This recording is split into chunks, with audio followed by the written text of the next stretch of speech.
Chers et compagnons d'âme, Ivoiriens, Ivoiriennes, chers amis de notre patrie bien-aimée, la Côte d'Ivoire, je suis le commandant Abdoulaye Fofana, officier supérieur de l'armée ivoirienne. Je voudrais m'adresser solennellement et respectueusement au chef suprême des armées, le président Alassane Ouattara, à propos d'une très grave dérive que j'ai le devoir de relever en ce jour afin que nul ne l'ignore. En effet, le président Ouattara a pris l'initiative de convoquer récemment, dans une réunion spéciale, les généraux de notre armée et les ex-comzones des forces nouvelles, pour leur confier sa candidature illégale à l'élection présidentielle 2020 et leur remettre de fortes sommes d'argent ayant pour but de les corrompre. Je proteste vigoureusement contre la distribution de centaines de millions aux généraux de l'armée et notamment aux ex-comzones.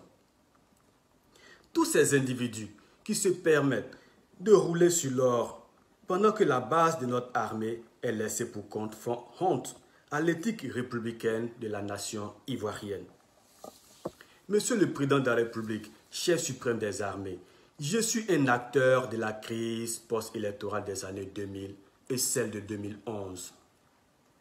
Je constate malheureusement la similitude des germes qui ont provoqué ces crises post-électorales terribles avec ce qui se passe en cette année 2020 en Côte d'Ivoire.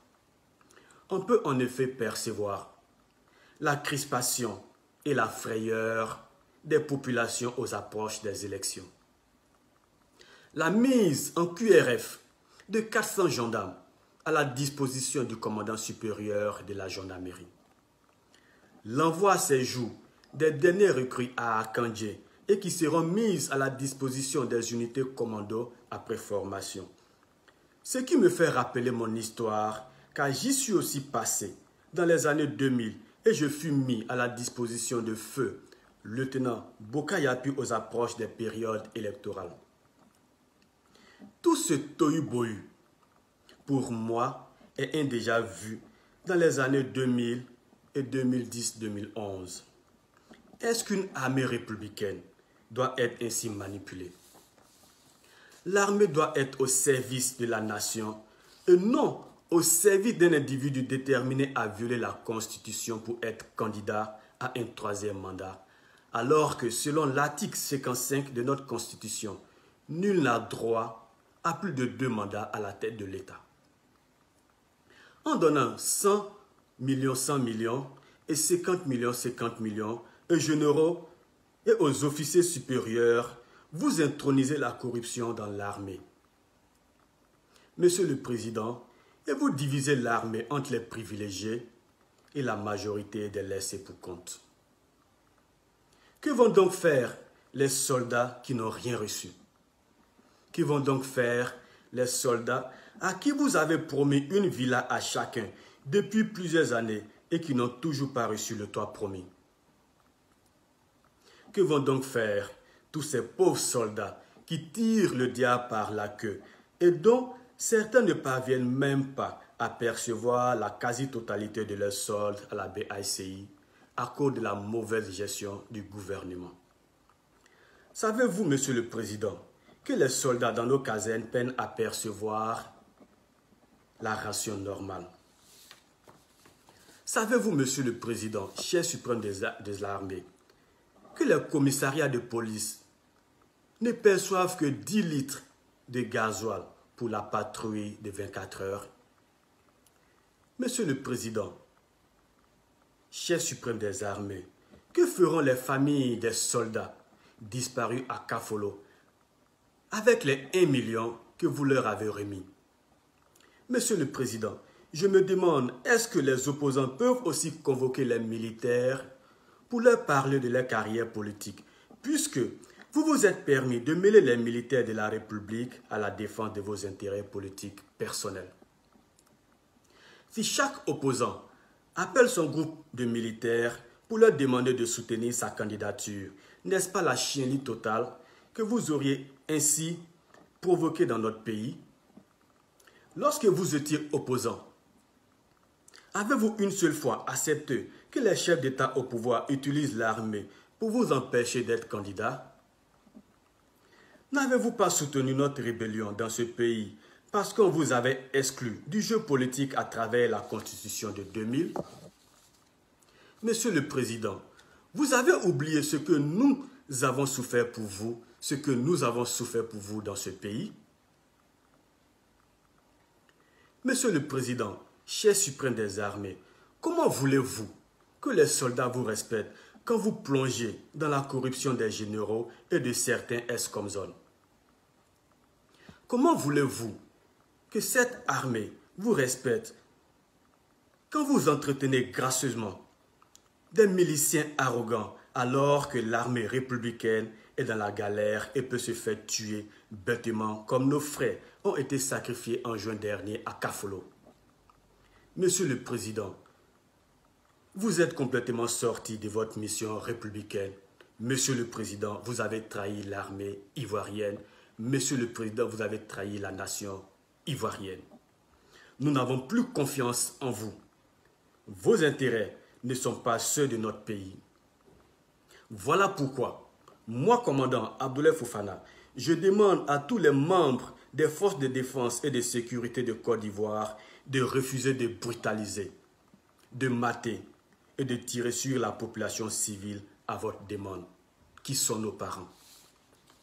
Je demande à tous les policiers, gendarmes et militaires ivoiriens de refuser de tuer des Ivoiriens et des Ivoiriennes uniquement dans le but d'imposer le viol de la constitution de notre pays qui interdit un troisième mandat à quiconque.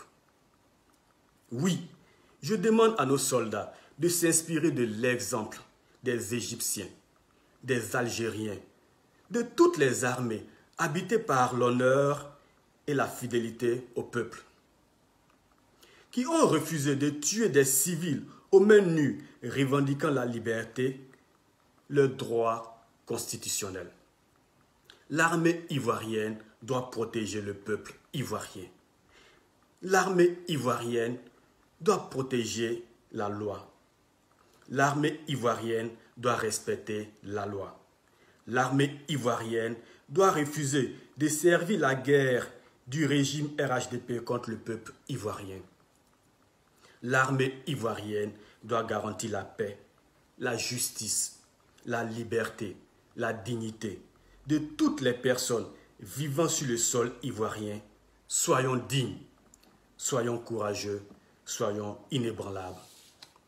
J'attire l'attention de mes ancêtres, de mes anciens, de mes promotionnaires et de mes subalternes, que notre règlement militaire nous dit ceci, et je cite: « Aucun soldat n'est obligé d'exécuter un ordre donné par son supérieur si cet ordre engage sa responsabilité pénale. » Je répète, aucun soldat n'est obligé d'exécuter un ordre donné par son supérieur si cet ordre engage sa responsabilité pénale. Monsieur le Président de la République, nous les militaires, nous refusons catégoriquement de nous associer à une pratique qui engendre la déstabilisation de notre pays, car l'histoire nous jugera demain. Le rôle de l'armée est de défendre l'intégrité du territoire national face aux agressions extérieures, tout en assurant aussi la paix à l'intérieur des frontières. Par conséquent, aucun militaire ne doit trahir son honneur, serment et sa crédibilité vis-à-vis de sa nation pour qui que ce soit. Car son objectif premier est de servir et protéger son peuple sans distinction de race, région, origine, ethnie et religion. Monsieur le Président de la République, chef suprême des armées, nul ne doit entreprendre une action qui ne répond pas aux intérêts du pays. Le bien-être de notre nation passe avant tout. Monsieur le Président, nous sommes bien sans ignorer que vous avez la possibilité, à partir de votre résidence, de vous rendre au Bima, à Assini et au Ghana, en passant par la Lagune. Nous vous conseillons ardemment de respecter la vie, la paix, la justice, la souveraineté et la dignité du peuple de Côte d'Ivoire.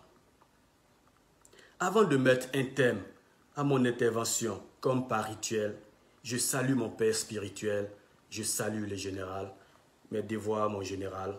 Je salue l'armée ivoirienne, je salue le vaillant peuple ivoirien. Bonne fête de l'indépendance à la nation ivoirienne. Vive la République, vive la Côte d'Ivoire. Commandant Fofana Abdoulaye. À bientôt.